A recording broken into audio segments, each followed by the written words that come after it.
Primero el reino, de Yosanán Alves, capítulo 6, Mi todo. Porque todos ellos echaron de lo que les sobra, pero ella de su pobreza echó todo lo que poseía, todo lo que tenía para vivir. Marcos 12:44.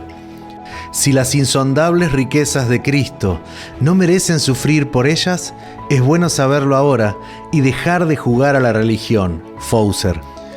Hoy vamos a volver al templo de Jerusalén y nuevamente imaginar la escena que vivió aquella ilustre viuda. Jesús estaba observando atentamente a las personas que daban los regalos y notó que los ricos entregaban grandes sumas de dinero. El texto dice que Jesús hizo un breve comentario sobre la ofrenda de los ricos. Dijo que estaban dando de lo que les sobra. La palabra que Jesús usó para decir que los ricos donaron lo que les sobraba es la palabra griega periseuo, que aparece en el Nuevo Testamento 39 veces y puede tener una connotación positiva o negativa. En sentido positivo se utiliza para dar la idea de plenitud y en sentido negativo se usa para hablar de exceso. En el sentido positivo, por ejemplo, se usa en la historia de las 7 canastas de comida que sobraron después de la multiplicación de los panes, o para hablar de la abundancia y riqueza de la gracia de Dios que es suficiente para salvar a judíos y griegos sin distinción. En sentido negativo, la palabra se aplica para transmitir la idea de algo que es tan abundante que se vuelve superfluo, insignificante o incluso peligroso. Por ejemplo, en Lucas 12:15, esta palabra se usa para hablar del peligro de depender de la abundancia de posesiones, y en Hechos 26:11, para hablar de la furia excesiva que utilizó Saulo para perseguir a los cristianos. Evidentemente, al mencionar esta palabra para hablar de las ofrendas de los ricos en el templo, Jesús la usa en sentido negativo. Esto es claro porque desaprueba la ofrenda de los ricos y felicita la ofrenda de la viuda. La dádiva de los ricos era el fruto del excedente, mientras que la de la viuda era el fruto de la entrega total. Este contraste entre las dos ofrendas también se hace explícito en la palabra que utiliza Jesús para referirse a la dádiva de la viuda pobre. Jesús afirma que los ricos ofrendaban de lo que les sobraba, y ella dio todo lo que poseía, todo lo que tenía para vivir. La palabra que se usa para hablar de todo en su ofrenda es el término griego bios, que aparece 11 veces en el Nuevo Testamento y nos ayuda a comprender los matices de esta historia. Es interesante notar que esta palabra también se puede traducir como vida. De aquí proviene la palabra biología en español, que significa estudio de la vida. Con el tiempo, la palabra bios adquirió un significado más concreto de bienes materiales, y es en ese sentido que se utilizó en la historia de la viuda. Otro ejemplo del uso de esta palabra está en la historia del hijo pródigo, cuando se dice que gastó todos sus bienes en prostitutas. Mira qué cosa espectacular. Cuando alguien lee la historia de la viuda o del hijo pródigo en griego y se enfrenta a la palabra bios, puede llegar a la conclusión de que la viuda estaba ofrendando no solo monedas, sino también vida. Y que el hijo pródigo desperdició no solo la herencia, sino su vida, porque vida y riqueza se unen en el sentido de la palabra bios. ¿Entiendes la profundidad de esta idea? Cuando alguien sale de la casa del Padre, la gran tragedia no es que esté desperdiciando las horas del día de reposo, o el dinero de los diezmos y las ofrendas, o el uso de las ofrendas. La verdadera tragedia es que está desperdiciando su vida y con ella todos los recursos que Dios le ha dado. Por otro lado, cuando alguien es fiel a Dios en términos de tiempo, cuerpo, recursos y talentos, podrá vivir la vida con la abundancia que Dios ofrece. Otra lección muy importante es comprender el tamaño de la ofrenda de la viuda. Jesús afirmó que ella lo entregó todo. Sin embargo, este todo no significaba todo lo que tenía allí en ese momento, porque en casa tenía mucho más. De hecho, cuando la Biblia dice que ella entregó todo, también da a entender que no le queda absolutamente nada. En esa ofrenda estaba entregando su futuro en manos del Dios a quien había ido a adorar. Jesús no estaba diciendo que ella había entregado todo lo que tenía en ese momento. Estaba diciendo que estaba entregando todo lo que tenía en su vida. Jesús dijo que ella era pobre. La palabra griega que se usa en este versículo es ptojos, que representa a alguien que necesita limosna para sobrevivir. Probablemente no tenían dinero ni para la próxima comida. Seamos sinceros, ¿no te parece absurdo? ¿Eso es lo que Dios realmente espera de nosotros, que le demos absolutamente todo? La Biblia puede ayudarnos a responder estas preguntas con varios ejemplos. Un día, Dios se le apareció a Abraham y le pidió que le entregara una ofrenda. Dios no pidió los bienes materiales de Abraham ni sus siervos. La petición de Dios fue clara y específica. Dijo: ofrece en sacrificio a tu hijo, tu único hijo, sí, a Isaac, a quien tanto amas. ¿Qué crees que Dios realmente le estaba pidiendo a Abraham? Le estaba pidiendo todo.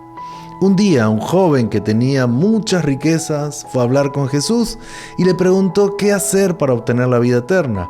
Recibió la siguiente respuesta: si deseas ser perfecto, anda, vende todas las posesiones y entrega el dinero a los pobres y tendrás tesoro en el cielo, y después ven y sígame.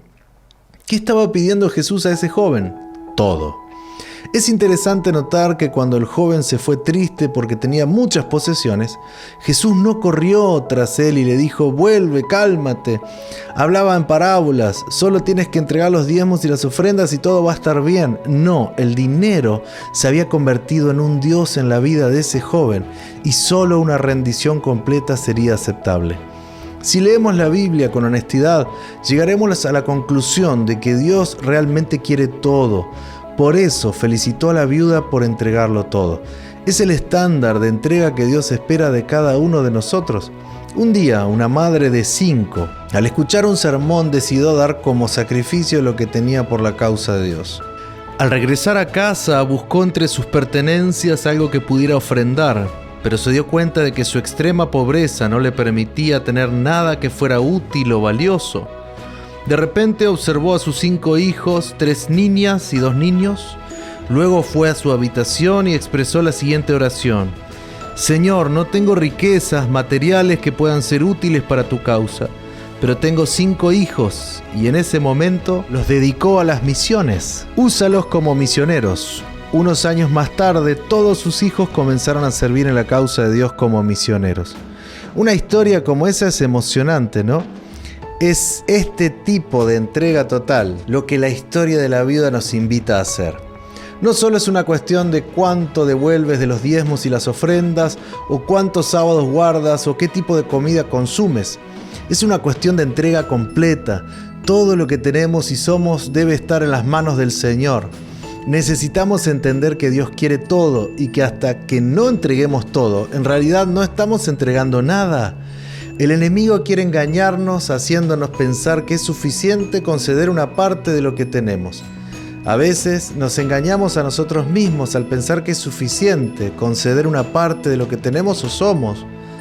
Cuando era niño, en las aulas de la escuela sabática, cantábamos una canción sobre el sábado que decía: y 1, y 2, y luego 3, y 4, y 5, y 1, 6, mas no debemos olvidar, el séptimo es de Cristo.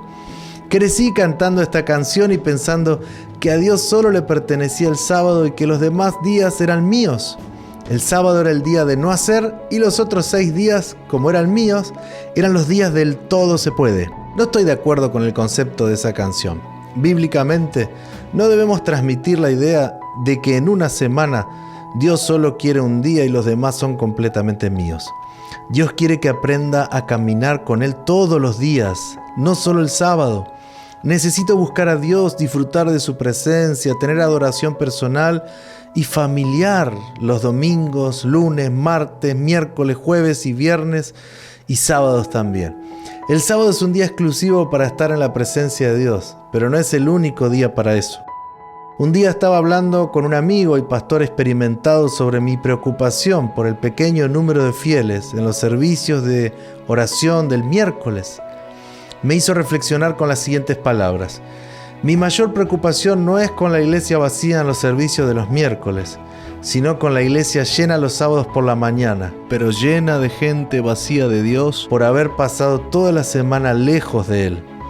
Por esta razón, al hablar de la observancia del sábado y de las reuniones solemnes que tenían lugar en la época del profeta Isaías, Dios usa palabras duras como son una carga para mí, no lo soporto.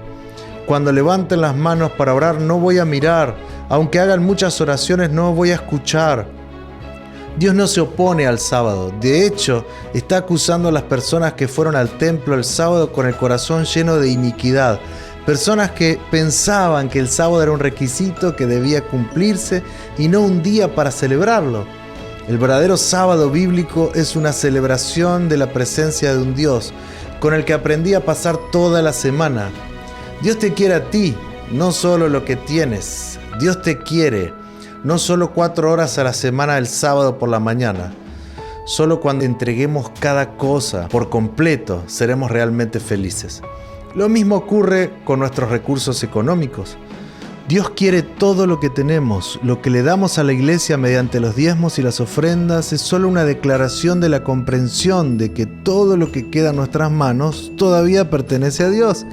Estudiaremos más sobre esto en el próximo capítulo. Ellen White nos ayuda a comprender este concepto. A Mateo en su riqueza y a Andrés y a Pedro en su pobreza les llegó la misma prueba y cada uno hizo la misma consagración.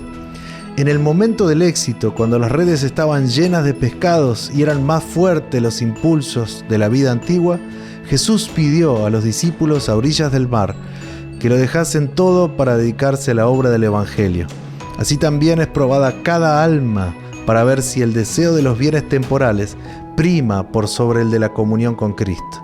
El principio siempre es exigente. Nadie puede tener éxito en el servicio de Dios a menos que todo su corazón esté en la obra y considere todas las cosas como pérdida frente a la excelencia del conocimiento de Cristo. Este es el momento de tomar una decisión sobre el tipo de entrega que haremos a Dios. En las siguientes líneas, escribe una oración corta y habla con Dios sobre la entrega completa que necesitas hacer.